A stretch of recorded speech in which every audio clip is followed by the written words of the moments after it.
이제 이번 주가 고난주간이죠. 정료주일이 오늘 되겠고요. 예수님이 십자가에서 상처투성이가 되신 것을 보게 됩니다. 우리 인간이 경험하는 모든 상처들 다 경험하셨고요.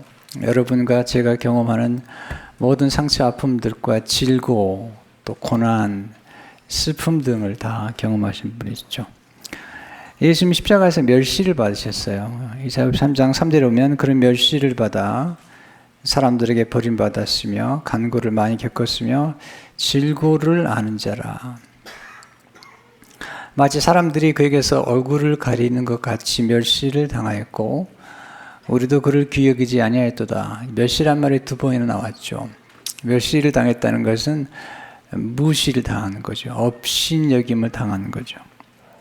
우리 인간은 존귀 여김 받을 때 행복한데 멸시를 당하고 무시를 당할 때 자존감이 떨어지면서 굉장히 고통을 받는 것이죠. 주님이 멸시를 받으셨다. 여러분이 누군가에게 멸시를 당하고 무시를 당하고 그래 천대를 받을 때 주님은 그 고통을 아신다는 거죠. 예수님은 버림을 받으셨다. 3절에 그는 멸시를 받아 사람들에게 버림받았으며 인간의 상처 가운데 가장 큰 상처 중 하나가 버림받는 경험이라고 그래요. 예수님은 사랑하는 제자들에게 버림을 받았고 심지어 하나님 아버지께 버림을 받았다. 우리는 환영을 받아야 되는데 예수님은 거절을 당하셨고 또 우리도 그런 경험들을 가끔 하게 되잖아요. 갑자기 직장에서 해고를 당했을 때 그것도 고통스러운 거죠. 삶의 터전과 같았던 그런 직장에서 버림을 받았을 때 그것도 뭐 우리 인생 살아가면서 그런 경험들을 많이 하게 되죠. 주님이 그걸 아시는 거죠. 예수님은 상처를 받으셨다는 거죠. 5절에 보니까 그가 찔림은 허물 때문이요 그가 상함은 우리의 죄악 때문이라. 상처 참 고통스러운 거죠. 우리 살아가면서 몸의 상처도 있지만 마음의 상처들, 누구한테 뺨을 맞았어요. 뺨을 맞으면 몸의 상처가 있을 뿐만 아니라 마음에도 상처가 있죠. 주님은 뺨도 맞았고 매도 맞았고 또 이게 갈대로 군병들이 머리를 치면서 예수님을 때렸거든요. 여러분 그때 받는 고통은 보통 어려운 고통이 아니죠. 그런 모습들을 마태복음 27장 26절에 30절을 보게 되면 이에 바라바는 그들에게 놓아지고 예수는 채찍질하고 십자가에 못 박혀 넘겨주니라. 이에 총독의 군병들이 예수를 데리고 관정 안으로 들어가서 온 군대를 그에게로 모으고 그의 옷을 벗기고, 옷을 벗긴다는 건 수치감을 주는 거죠. 홍포로 입히며 가시관을 엮어 그 머리에 씌우고, 면류관이 아니에요. 가시관을 엮어 그 머리에 씌우고 갈대를 그 오른손에 들리고 그 앞에서 무릎을 꿇고 희롱하여 이르되, 놀리는 거죠. 유대인의 왕이여 평안할지어다 하며 그에게 침뱉고 갈대를 빼서 그의 머리를 치더라. 희롱을 당한 후에 홍포를 벗기고 도로 그의 옷을 입혀 십자가에 못 박으려고 끌고 나가니라. 보통 어려운 상처가 아니죠. 주님은 이런 상처를 통해서 우리를 치유하시고 또 이런 상처를 통해서 우리를 위로하시는 것을 보게 되죠. 십자가는 하나님의 지혜고 하나님의 능력이라고 말씀하고 있잖아요. 왜 주님이 이렇게 상처를 받으셨을까? 이렇게 수모를 당하셨을까? 이렇게 멸시를 받으셨을까? 첫째로 예수님은 우리의 상처를 치유하시기 위해서 상처를 받으신 거죠. 여러분 상처를 경험한 사람만이 다른 사람의 상처를 이해할 수가 있어요. 이게 상처의 신비죠. 상처가 상처를 치유한다고 그러잖아요. 상실의 고통을 경험한 사람만이 상실한 사람들의 아픔을 위로할 수가 있어요.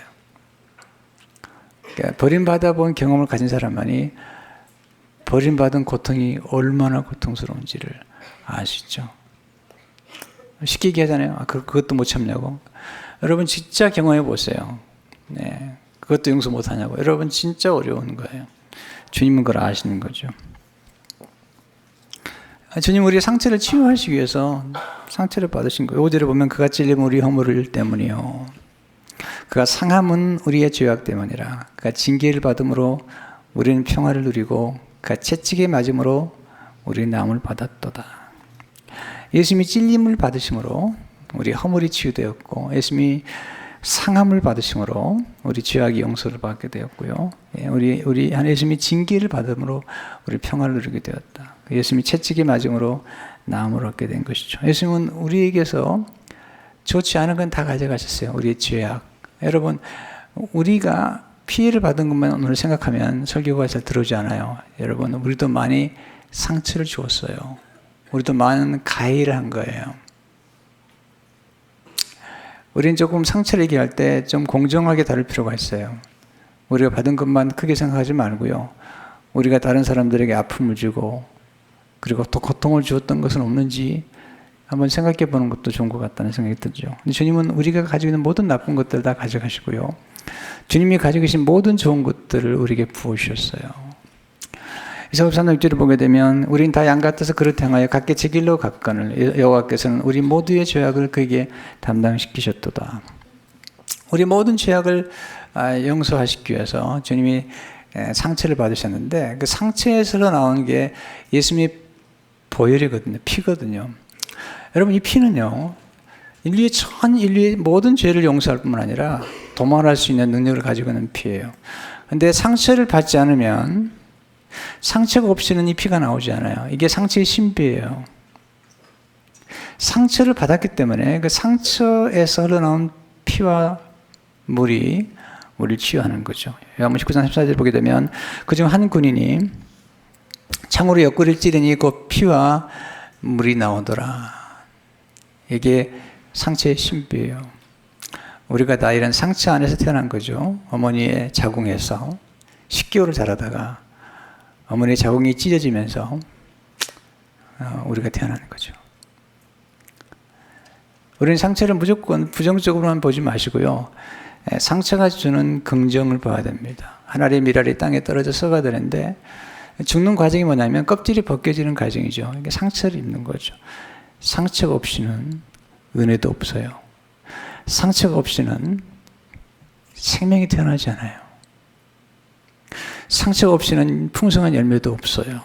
그래서 우리는 상처를 무조건 부정적으로만 생각하지 말고 조금 긍정적인 차원에서도 볼 필요가 있는 것이죠. 두 번째, 예수님의 치유는 전인적인 치유죠.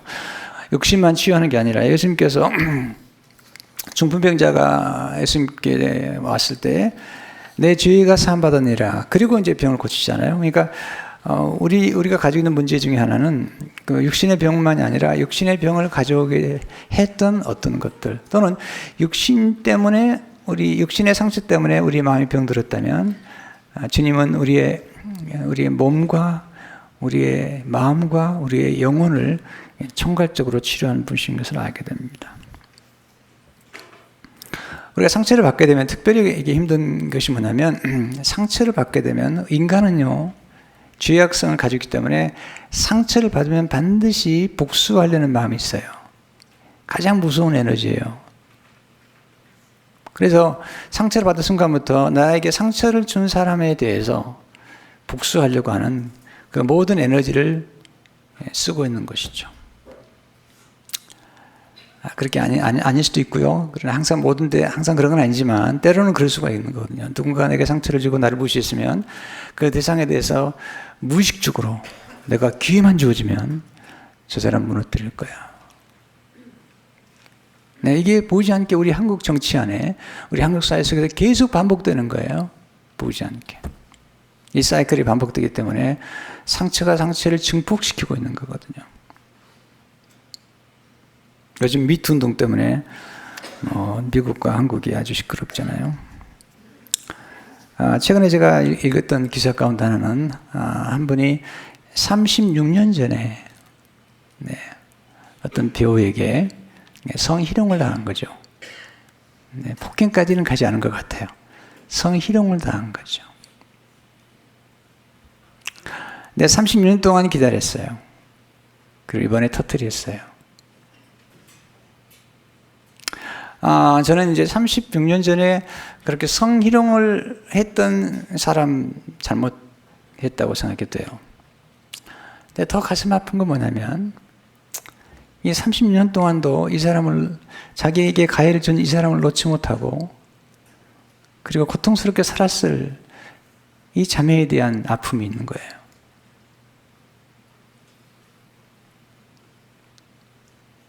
가끔 우리는 그런 경험을 하잖아요. 우리에게 상처를 준 사람은 전혀 잘 살고 있는데 상처를 받은 우리만 고통을 받는 거예요. 미국 와가지고 또 이제 목회하면서 여러 상처를 받게 되죠. 목회가 쉽지 않으니까요.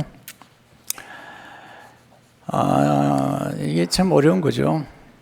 근데 한 번은 지금은 제가 지금 나이도 들고 또 경험도 많아져가지고 사람들이 주는 상처를 좀 잘 소화해내는 그런 이게 또 잘 흡수할 수 있는 그런 그런 경험이 있는 것 같아요. 근데 30대 초반에 교회를 개척하고 목회하는데 그때는 그런 경험이 없었기 때문에 큰 충격을 받게 되죠. 한 번은 어떤 분이 너무 큰 상처를 줬어요, 제게. 그래서 며칠 동안 밥을 먹지 못했어요. 며칠 동안 잠을 자지 못했어요. 그리고 며칠 후에 그분을 만났는데 저를 보더니 전혀 제가 상처를 준 것처럼 상처를 준 것을 잊어버린 것 같아요. 목사님 안녕하세요. 그분은 전혀 그런 감각이 없는 거예요. 본인이 내게 상처를 줬다는 생각조차 없는 거죠. 그 순간 저 너무 괴로워요 라고 얘기를 못하고 며칠 동안 내 손해를 봤다. 네, 저렇게 잘 지내는데 나만 손해를 봤다.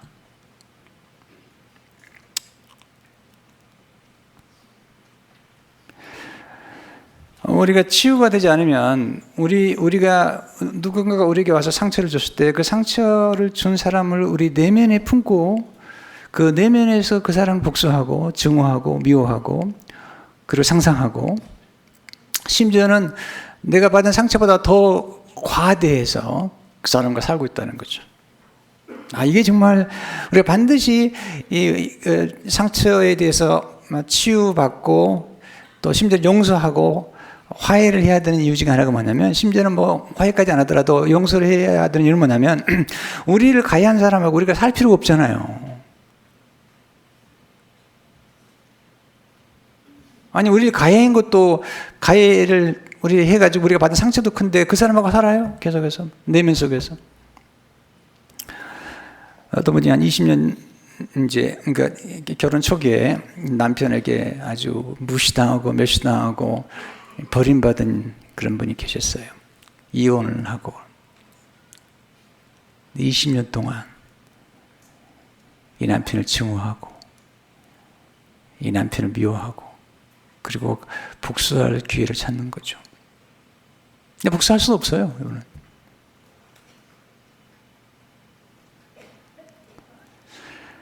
요즘 이거 보세요. 이게 제가 이런 걸 생각할 때마다 왜 예수님의 십자가가 필요하고 왜 예수 그리스도의 용서가 필요하냐면 그 많은 날들 동안에 이미 남편은 떠나갔고 또 받은 상처도 큰데 이미 떠나버리고 자기를 쫓아내는 그 남편을 생각하면서 20년 동안 살고 있다는 게 그 모든 에너지를 거기 쏟고 있다는 게 얼마나 억울하냐는 거예요, 저는요. 왜 그렇게 과거에 매여서 살고 있냐는 거죠. 그럴 수밖에 없는 게요. 인간이라는 게 참, 그게 인간이기 때문에 그런 거죠. 하나님을 아시기 때문에 우리를 십자가로 이끌어서 이 문제 해결하라는 거거든요. 그만 놔두라는 거예요. 그 사람은 아주 잘 살고 있는데 여전히 왜 나만 고통을 받고 있냐는 거예요. 여전히. 그러다가 이렇게 또 재혼을 하잖아요. 그러면 이게 해결이 안 되면 이게 재혼을 하게 되면 이렇게 두 사람이 사는 게 아니고 네 사람이 사는 거죠. 복잡해지는 거예요. 그러니까 재혼한 다음에 70% 정도가 이혼하거든요. 그러니까 이혼한 게 한 50% 되고 요즘은요. 또 재혼한 분들 가운데 거의 70%가 이혼할 수밖에 없는 건 뭐냐면 이게 해결되지 않은 과거를 끌어안고 가기 때문에 그런 거예요. 인간의 복수심이라는 게 무서운 겁니다. 여러분 조심하셔야 됩니다. 오래전이죠. 일본에서 있었던 얘기 제가 몇 번 했는데요. 남편이 너무 힘들게 했던 것 같아요. 아내를요. 그러니까 이 아내가 기다린 거예요. 남편이 힘이 빠질 때까지. 힘이 빠지는 어느 날 8시간 때렸습니다. 그리고 죽였습니다. 남자들이요. 건강하셔야 됩니다. 힘 빠지면. 네, 그런 소식을 들을 때마다 내가 고통스러운 건 뭐냐면 사실은 그렇게 복수심을 안고 살아가야 될 그 자매님의 그 인생은 누가 보상한단 말인가 도대체. 그래서 십자가의 치유는 특별해요. 십자가의 치유는 질병 자체보다도 사람을 전인적으로 치유하는 거죠. 마음과 몸과 영혼을 치료하는 거죠. 여러분, 진정한 치유는 뿌리를 치유하는 거예요. 마음 깊은 곳에 내면에 있는 거. 그래서 잠언 18장 14절을 보게 되면 사람의 심령은 그의 병을 능히 이기려니와 심령이 상하면 그것은 누가 일으키겠느냐. 요셉은 상처가 많았잖아요. 근데 또 이겨내잖아요. 어떤 사람은 상처를 내가 볼 때는 그렇게 큰 상처도 아니고 그런데도 그냥 그것 때문에 고통스러워하고. 여러분, 실패하는 사람이 어디 있어요, 인생에서. 네. 쓰러지지 않은 사람이 어디 있어요? 거절을 당해보지 않은 사람이 어디 있어요? 시련의 경험을 안 한 사람이 어디 있어요? 네? 다 경험하는 건데 어떤 사람은 그걸 잘 넘기는 사람이고 어떤 사람은 너무 극대화시켜가지고 자기 문제만 큰 것처럼. 또 이혼 말해도 마찬가지예요. 50%가 이혼하는데 그걸 가지고 너무 심각하게 생각하고 나만 이혼한 것처럼 당한 것처럼 살아가고 막 너 그렇게 살아가는 거. 제가 이혼을 장려하는 거 아닙니다. 오해하지 마세요. 그게 아니라 어떤 문제를 좀 정확하게 사이즈를 보자는 거예요. 너무 지나치게 내 문제만 크고 모르게. 문제를 조금 정확하게 볼 필요가 있습니다.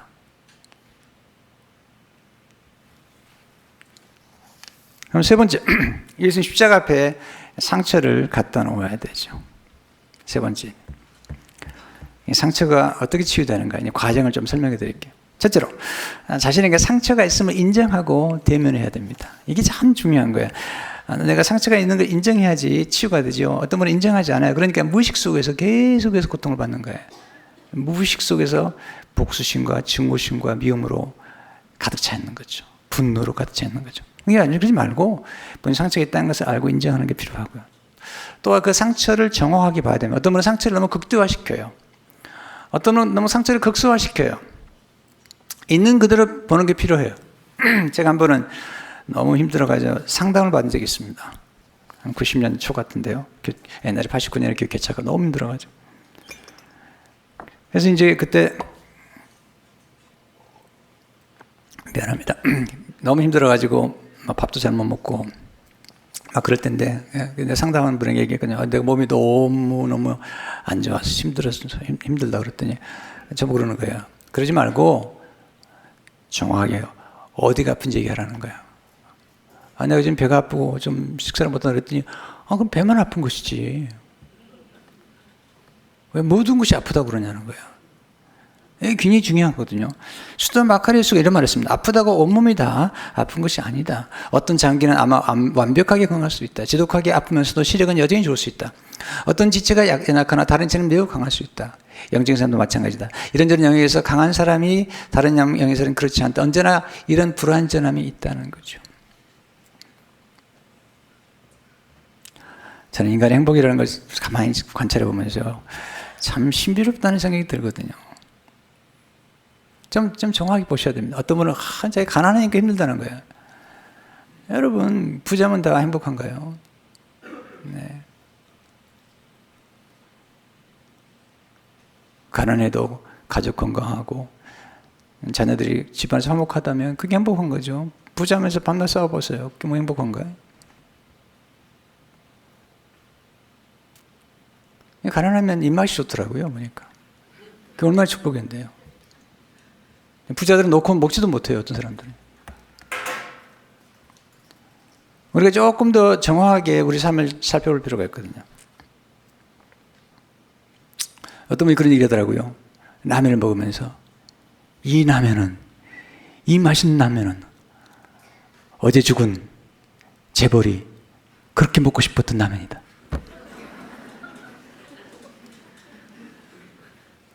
네. 그렇게 생각은 안 되세요? 돈이 많으면 뭐예요? 네, 죽었는데. 내가 살아있다는 게 내가 라면도 먹을 수 있다는 게 얼마나 감사해요. 오늘 밤에 가서 라면 먹읍시다.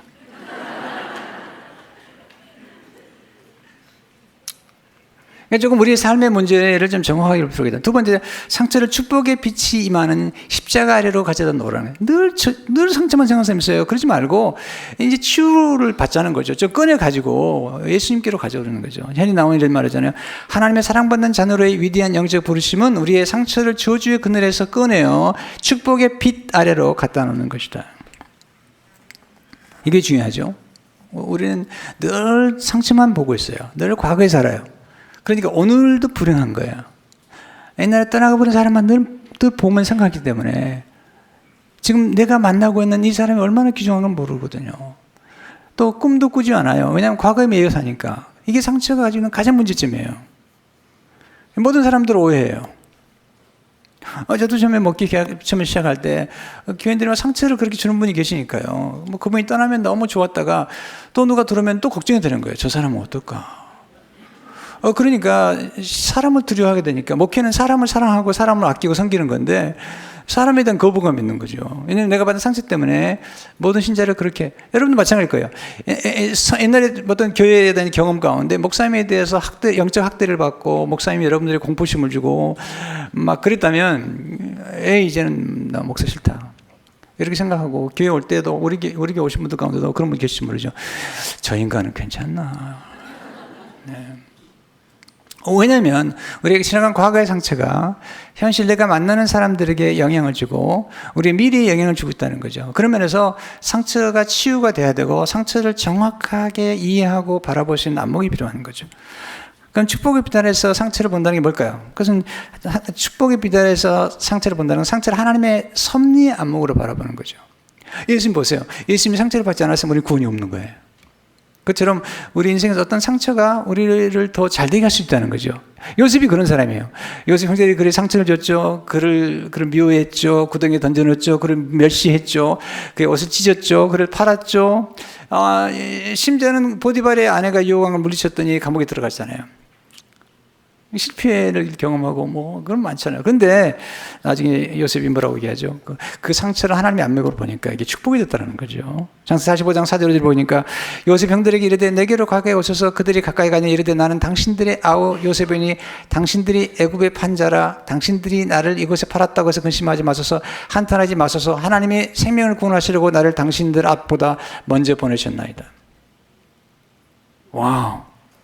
7절 8절을 보니까 하나님이 큰 구원으로 당신들의 생명을 보존하고 당신의 후손을 세상에 두시려고 나를 당신들보다 먼저 보내셨나니 그런즉 나를 이리로 보내신 이는 당신들이 아니요 하나님이시라. 하나님이 나를 바로에게 아버지로 삼으시고 그 온 집의 주로 삼으시며 애굽 온 땅의 통치자로 삼으셨나이다.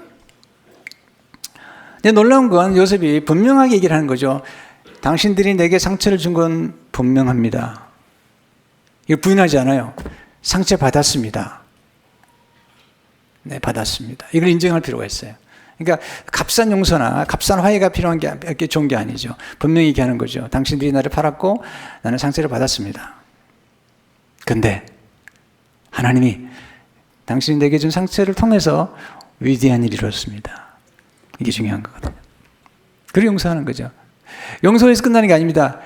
요셉이 축복해 주거든요. 그래서 그들이 앞에서 자유로워지는 거예요. 두 번째, 축복의 빛 아래서 상처를 긍정적으로 해석할 수 있는 능력을 얻게 된 거죠. 상처의 좋은 점을 본 거죠. 그래서 창세기 50장 1절을 보게 되면 당신들은 날 해하라 했으나 하나님은 그것을 손으로 바꾸사 오늘과 같이 많은 백성의 생명을 구원하게 하시려 하셨나니. 그래서 인생에 보면요, 가끔 내가 받은 상처 때문에 내가 어려움을 겪었던 것들 때문에 내가 오히려 더 잘된 것을 많이 봤거든요. 저는요, 솔직히 말씀드렸어요. 저를 아주 힘들게 하고 어렵게 했던 분들에 대해서 한 번도 이렇게 뭐라고 그러죠? 불편하긴 했지만 미운 마음을 갖지 않았던 이유가 뭐냐면 성경을 보니까요, 요셉이 바로 자기를 괴롭혔던 사람 때문에 잘 됐더라고요. 네. 나중에 다 용서해버리는 거죠. 보디발의 아내, 그거 뭐 보통 여자가 아니잖아요. 나 같았으면 가만 안 둘 것 같은데. 가만 둬버리죠. 용서해버려. 왜냐하면 보디발의 아내가 감옥에 안 넣었으면 공무증 될 수 없는 거예요. 물론 역설적이죠. 하나님이 여러분의 생애를 인도하실 때 여러분의 생애 가운데 지금 놀라운 섭리를 하고 계시는 거거든요. 여러분의 상처도 선용하심으로 축복하시는 거예요. 저희 목회받은 상처들이요. 요즘 수많은 목사님들을 치료하는데 제가 쓰임받고 있다는 걸 아십니까? 요즘 목사님들 되게 저를 좋아해요. 왜냐면, 목사님 실패해봤잖아요. 내가 만나면 그러거든요. 나는 실패한 목사입니다. 실패를 경험한 목사입니다. 인정하거든요. 너무 좋아해요. 네. 그리고 목사님들이 대부분이 가지고 있는 문제들이나 아픔들이 있거든요. 그 아픔들을 제가 가져오면 제가 받았던 상처와 비교해드려요. 그러면 아무 말도 안 해요. 그리고 아무 말도 하지 않았다. 뭐냐면 별거 아니거든요. 제가 받은 상처들을 비디오로 다 찍어서 보여드리고 싶을 때가 있어요. 지금도 비디오가 남아있어요. 네. 난 몰랐는데 그 비디오 담당했던 분이 나중에 갖다 주더라고요. 복원을 했는데. 네. 역사의 기록물로 남겨둘까 생각 중이에요. 몇 켠만 보여드려도 여러분들은 와우 그런 생각할 수 있거든요. 또 축복의 비달에서 상처에 대해 긍정적으로 반응할 수 있는 능력을 얻게 되는 거죠. 반응을 잘해야 되거든요. 상처를 이제 용서하고 그리고 놔줘버리고 축복하잖아요. 그러면요 더 이상 상처가 독이 되지 않아요. 오히려 향기가 나요. 그리고 상처가 진주가 되거든요. 영광이 될 수 있다는 거죠. 예수님이 상처를 받은 다음에 그 상처를 가지고 계시거든요. 제가 좋아하는 작가 글 가운데 이승우라는 소설가인데요. 이분이 썼던 에세이 가운데 제가 자주 인용하는 게 있습니다. 만일에 우리가 향나무처럼 우리를 치는 토끼날에조차 향을 뿌려 그 흉기를 향기로 바꿀 수 있다면 그럴 수만 있다면 그 조그만 향기의 확산으로 하여 세상은 얼마나 더 눈부시고 아름답겠습니까? 얼마나 더 향기롭겠습니까? 지금 수많은 사람들이 자기를 찍었던 도끼에다가 독을 붙여서 그를 죽게 만들잖아요. 같이 죽는 거죠. 예수님은 그러지 않으셨어요. 자기를 찍는 향나무에다가 향을 발라준 거죠. 치유해 준 거죠. 이렇다면 우리 한국 사회가 얼마나 좋아질까? 우리 삶의 현장이 얼마나 아름다워질까? 우리 가정들이 얼마나 아름다워질까를 생각해 보는 거죠. 그럼 어떻게 이게 치유가 될 수 있을까? 여러분 예수님을 신랑으로 모실 때 치유와 자유함을 경험하게 되는 거죠. 아까 이제 한 여인이 결혼해가지고 결혼 초기에 남편에게 학대를 받고 쫓겨났다는 그분 얘기를 했잖아요. 그분을 소개했던 분이 쓴 책에 보면 손운산 교수님께서 쓴 책에 보면 그러면 이런 여인은 어떻게 치유될 수 있는가? 자, 이제 읽어드릴게요. 가해자로부터 해방되기 위해서 피해자는 좋은 대상을 통해 좋은 경험을 얻어야 한다. 좋은 경험이란 다른 사람, 특히 가해자와의 관계를 얻은 경험과 전혀 다른 새로운 경험이다.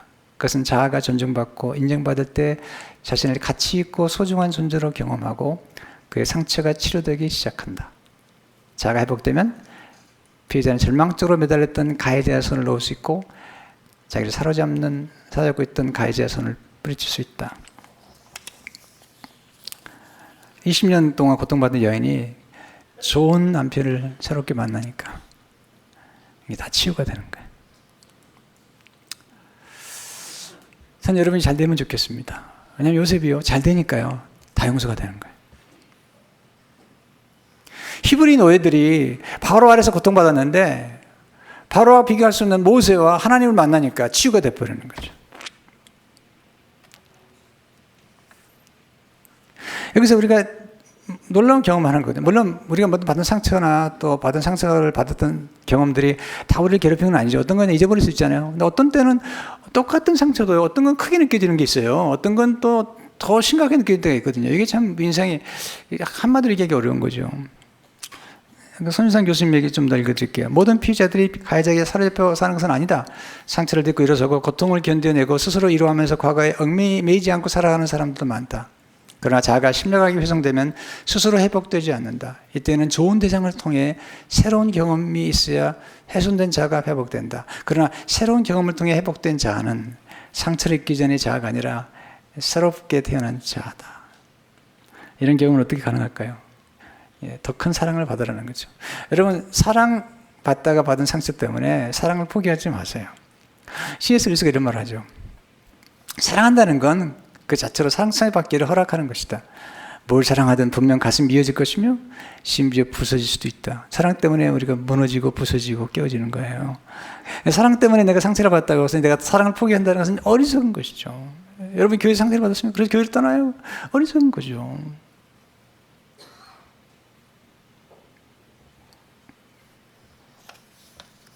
아파요. 상처받으면. 때로는 비굴해지기도 하고요. 특별히 돈을 많이 가졌거나 권력을 많이 가진 사람 앞에서는요, 그 사람들은 받은 상처 때문에 괴로워하고 그리고 고통스러워하면서 동시에 그 앞에 비굴해집니다. 나 좀 도와달라고. 도와주면 안 되겠냐고. 꿈속에 나타나는 거죠. 그 힘을 가졌던 그 사람 때문에 받은 상처도 큰데 그러면서도 또 비굴해지는 우리 내면에 있는 고통스러운 자아들이 있는 거거든요.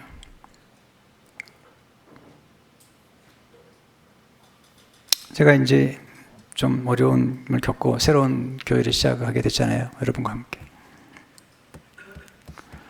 근데 상처를 받고 나온 다음에 한때는 이전에 섬겼던 그 교회로 가는 그 길을 못 갔습니다. 왜냐하면 그 길을 갈 때마다 가슴이 뛰고 땀이 나는 거예요. 두려운 거예요. 지금은 괜찮아요. 이게 인간이에요. 완벽하지 않아요. 지금 치유가 되니까 아무 그런 느낌 없이 지나가지만 처음에는 그렇거든요. 저는 상처가 치유가 되는 게 결코 쉽다고 얘기하고 싶지도 않고요. 그리고 그런 경험을 쉽게 한 것도 아니에요. 만약에 그렇게 쉽다면 주님이 십자가 돌아가실 필요도 없는 거죠. 우리 주님이 우리를 치유하기 위해서 값비싼 대가를 지불하신 거잖아요. 그러면 우리가 여기서 더 좋은 만남과 더 좋은 경험을 해야 되는데 그게 사람으로 가능할까? 잘 안 되는 거예요. 인간은 그렇게 완벽하지 않아요. 그래서 더 좋은 만남을 기대하지만 더 좋은 만남을 기대하면서 새로 시작하지만 머지않아 또 실망하는 거예요. 그게 인간이 가지고 있는 지역성 때문에 그래요. 여러분이 교회를 옮겨 다닐 수도 있는데요. 웬만하면 우리 교회에 그냥 계세요. 옮겨도 별 수 없어요. 제가 알지만, 저도 먹기 많이 해보지만, 그렇게 큰 차이 없습니다. 목사, 그놈이 그놈입니다. 그러니까 여러분들이 좀 웬만하면 그냥 반응기는 것도 괜찮아요.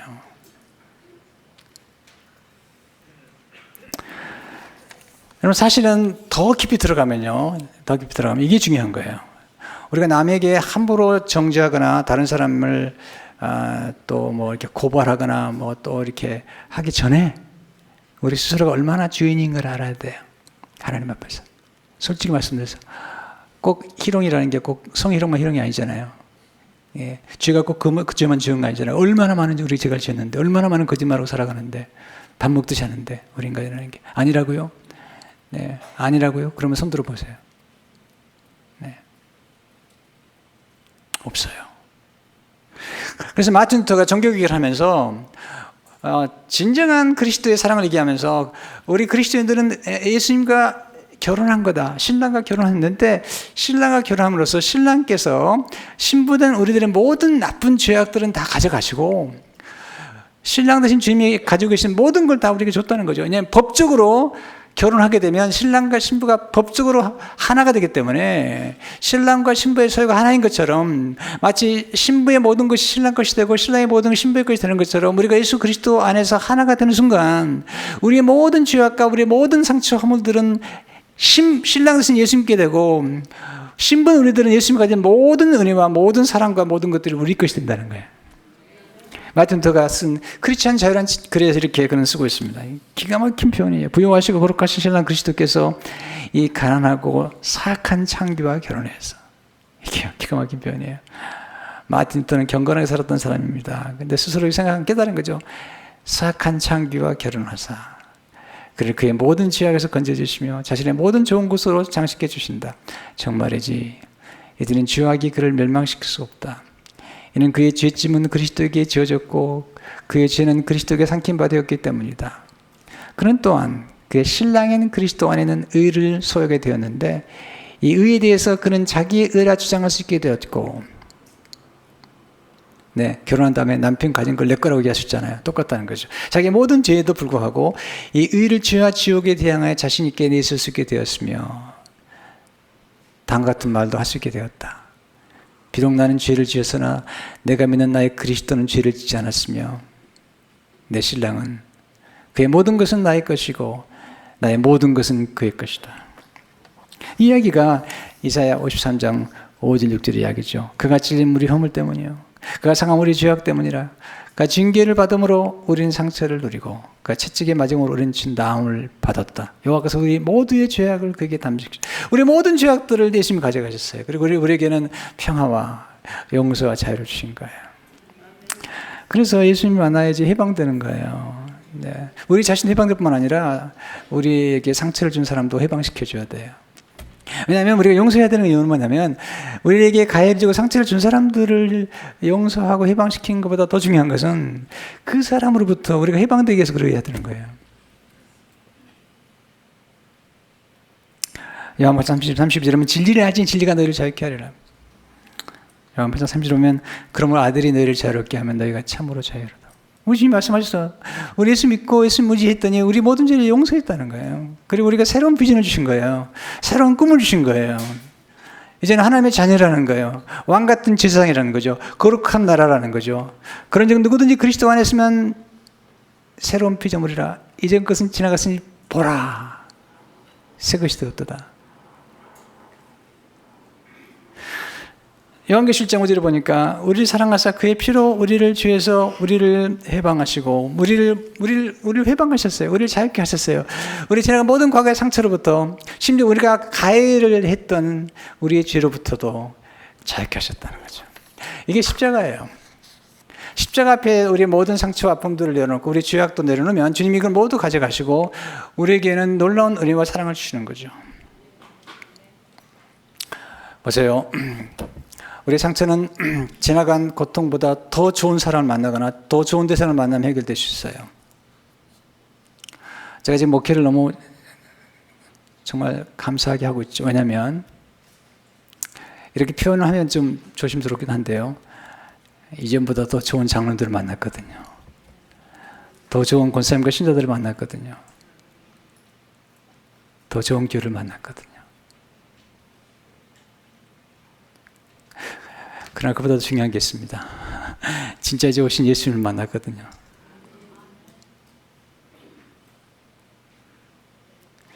저는 여러분이 정말 잘 되길 원해요. 왜냐하면 그리스도 십자가 안에서 여러분들이 정말 이런 복음의 축복을 경험해야만이 여러분 진정한 자유를 경험할 수 있고 과거에 매여 사는 것이 아니라 여러분의 과거가 여러분의 인생을 접목지 않도록 해야 됩니다. 여러분의 과거가 여러분의 미래를 붙잡지 않도록 해야 됩니다. 놓아주세요. 실패도 놓아주세요. 실수도 놓아주세요. 여러분 해결할 수 없어요. 지나간 과거에 아무리 여러분이 머리로 상상해도 지나간 과거에 실수한 거 돌이킬 수 없습니다. 인정하세요. 그리고 십자가 앞에 나와서 모든 죄를 내려놓고 그리고 주님의 용서를 받으세요. 그리고 새롭게 출발하세요. 그게 우리가 자유롭게 되는 유일한 길이고 그리고 풍성한 생명을 누리는 길인데 여러분 그런 은혜가 있기를 주의 이름으로 축원합니다. 눈 감으세요. 잠시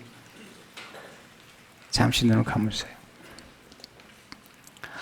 혹시 여러분 마음속에 오늘 설교를 들으면서 이 사람만큼 내가 용서하기 싫어요.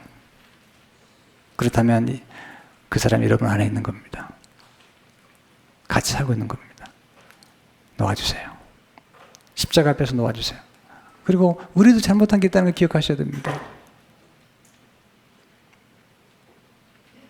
그리고 떠날 땐 자유롭게 떠나세요. 여러분이 그렇게 미워하고 증오했던 사람들을 품고 있으면 안 됩니다. 간단합니다. 힘들지만 용서하세요. 주님 말씀하셔서 우리에게 죄 지은 자를 용서한 것처럼 우리의 죄를 사하여 주옵시고 우리에게 죄 지은 자를 용서한 것처럼 우리 죄를 사하여 주옵시고. 네, 흘려보내십시오. 여러분을 힘들게 하고 여러분 인생을 망가뜨리는 사람들이 있다 할지라도 용서하세요. 그래야만이 새로운 만남, 새로운 미래가 우리를 기다립니다. 하나의 문이 닫히면 또 다른 문이 열리는 거예요. 반드시 축복이 되는 거죠. 그러려면 용서하셔야 됩니다.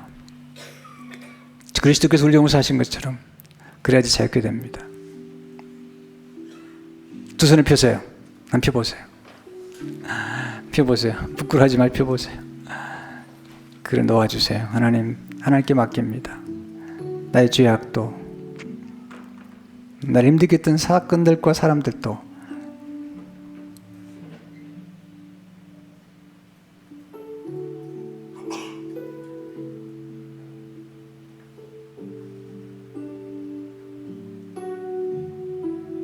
십자가 앞으로 함께 나아갑시다.